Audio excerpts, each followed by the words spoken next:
Hi, welcome to the final part of the video where we learn how to make a three-dimensional circuit spiral hose in Python. So far what we have is that we've calculated the tangent as well as the normal vector of our circular path. What we need to do now is find the binormal and then use the binormal as well as the normal vector in order to find the planes in which the circles exist. Once we do that, we need to plot those circles in at different points on the circular path, and then we need to find the outer lines of the hose as well. So let's see how we're going to do that. First of all, in order to find the binormal vector, we need to use the normal vector as well as the tangent vector. We know that the binormal is perpendicular to both the normal and the tangent, so simply taking the cross product of these two vectors will give us the binormal. So this would be equal to the cross product of these two vectors. Now, once we have that, what we also know is that if we were to write down the equation of a circle in a parameterized form, it would simply be x is equal to r sine of theta. Y would be equal to r cosine of theta. And this would be for a circle in 2 dimensions. Now, if you want to do this in 3 dimensions, all we really need to do is add another dimension z and make that equal to 0. Now, if I want to write this in the matrix form, all I really need to do is turn this into a matrix, and this will be equal to this matrix. Now, this particular equation is only true at the origin, so technically, a technical way of writing this equation of a circle is actually multiplying this by a basis vector called 1, 0, 0, 1, 0, 0. So this equation would give us a circle at the origin in 3 dimensions.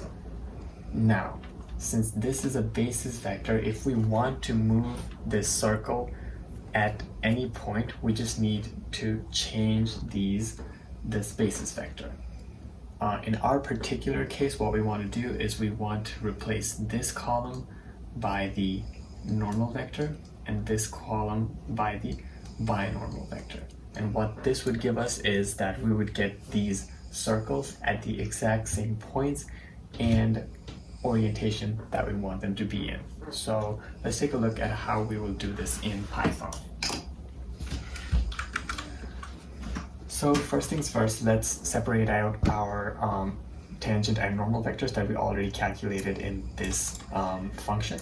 So tangent comma normal should be equal to tracer and then curve. So this should give us our tangent and normal. And once we have that, I will define a new function called surf for surface. And what I want to do here is actually calculate the coordinates of our circles. So first thing we need is the tangent vector, which was already calculated. And this will be calculated using t. And then we need our normal vector, which we also already have. Now we need to calculate our binormal vector, which is simply a cross product of t and n.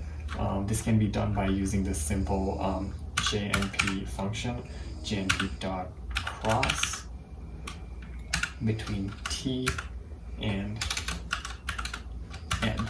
So this will give us the binormal vector. And what we want this to return, first of all, is first of all, we want to create this basis vector with normal and binormal. What we'll do for that is basically use the jnp.stack function, and we will stack our normal and binormal by axis 1. So this will give us the basis vector that we require. We need to then multiply this basis vector by this particular matrix. So it's a matrix multiplication, so the symbol for that is this one, and jnp.array in order to create that matrix. First we have r times sine of theta. Of course we can't just use sine, we have to use JNP dot sine. And then we have r times JNP dot cosine of theta. And finally, yeah. And that's really all we have. Since it's a 0, we really don't have to put anything there either. Now, if we just use this formula, it'll just go and give us the our circles in the correct orientations, but at the origin. If we want to move these circles to our such that their centers are at the different points in the helical circular path, the spiral path, we want to add the coordinates of our path as well. So what I'll do here is I'll just add curve at t, and I'll add it to this calculation.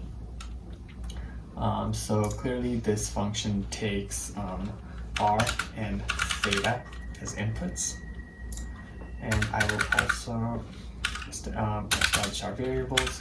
R equals 3, and this is according to our question, and theta are just values from JP dot min space. We need values from 0 to 2 pi. And let's say we want 18 of these circles. So this will give us all of the circles that we need. So let's press enter to that. Now we want this to be repeated multiple times so we can have that in multiple places. A straightforward way to do that would be to use for loops, but we will use an easier method, which is the vectorized function within JNP. And the way to do that is I'm going to store this in the variable surf underscore vec, and what basically needs to happen is JNP dot vectorize, and to this we will supply our function surf, and we need to provide a signature equals, we will provide two scalars, the time and theta, and we will get a vector with 3 dimensions as outputs. So there's that. I'm going to store this in the variable s, which gives us surf underscore vec, and I'm going to supply the time from colon to 1, and then theta from 1 to colon. Looks like I made an error here. Okay, there's 2 commas. Let's get rid of that. Let's wait for it to execute. So yeah, once that's run, let's take a look at what the shape of the S vector is. Let's start shape. So we've got 100 by 18 by 3. So this means that we have 100 actual values for our curve, 18 different values of theta, and 3 dimensions x, y, and z. Now, if we transpose this vector, what we're going to get is a 3, 18, 100. So the x, y, z dimensions have come to the front. What this allows us to do is separate x, y, and z into different variables. So I'm going to do exactly that. So x, y, z equals s dot t. And if we take a look at x dot shape, we get an 18 by 100 vector. So we have 3 vectors, x, y, and z, and all the coordinates can be used. And now we can use this information in order to plot out our graphs. So let's take a look at how we'll do that. Just like last time, we're just going to start a new diagram with fig equals make underscore subplots. We're going to have to make multiple circles, so we're just circles and lines, so we're just going to start with a for loop. So for I in range, first of all, let's plot theta dot size. What we're going to do is fig dot add underscore.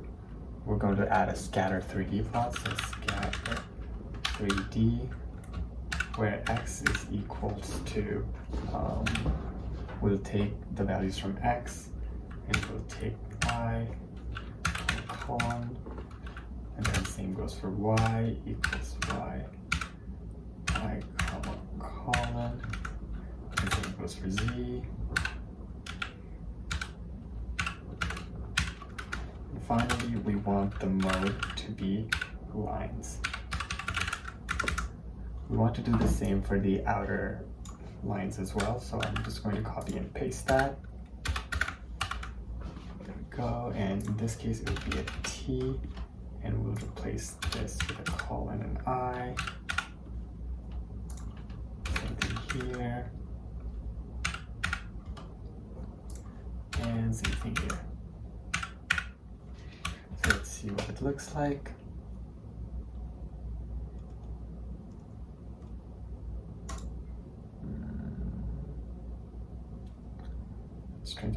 Let's do a final figure update too.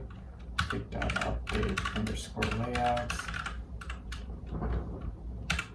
What I want to do is set the width to 600, height to 600 as well, and template to broadly underscore dark. So let's run this. Looks like there's an error here. Oh, I have to put this under quotations. Alright, there we have our image. That's pretty much what we're looking for. And for the last thing, let's just get rid of all of these legends as well. So all I really have to do there is comma show legend equals false. And there we have it. So that's how we draw a spiral hose in Python and draw it in a graph. Thanks for watching.